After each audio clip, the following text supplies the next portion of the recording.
ট্রেনে ভ্রমণ একসময় ছিল ইউরোপের টেকসই ও আরামদায়ক যাতায়াতের প্রতীক, কিন্তু এখন বাস্তবতা উল্টে গেছে। আকাশপথ অনেক সস্তা আর রেল ভ্রমণ হয়ে উঠেছে বিলাসবহুল অভিজ্ঞতা। এক প্রতিবেদনে দেখা গেছে বার্সেলোনা থেকে লন্ডনে যেতে বিমানের টিকিট পাওয়া যায় মাত্র 15 ইউরোতে, যেখানে একই রুটে ট্রেনে যেতে খরচ হয় প্রায় 389 ইউরো, যা 25 গুণ বেশি। অথচ পরিবেশগত দিক থেকে তুলনা করলে ট্রেনে এই যাত্রায় কার্বন নিঃসরণ হয় মাত্র 8 কেজি, আর বিমানে তা দাঁড়ায় 280 কেজিতে।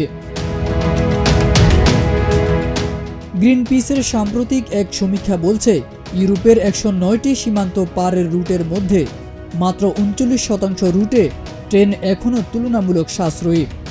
ফ্রান্স, স্পেন ও যুক্তরাজ্যের মতো দেশে 90% রুটে বিমানে ভ্রমণ অনেক কম খরচে সম্ভব।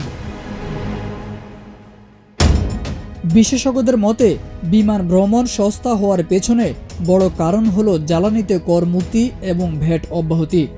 বিপরীতে রেল খাতে বিনিয়োগের ঘাটতি, জটিল টিকিট ব্যবস্থা এবং বিলম্বিত সময়সূচি যাত্রীদের বিমানের দিকে ঠেলে দিচ্ছে।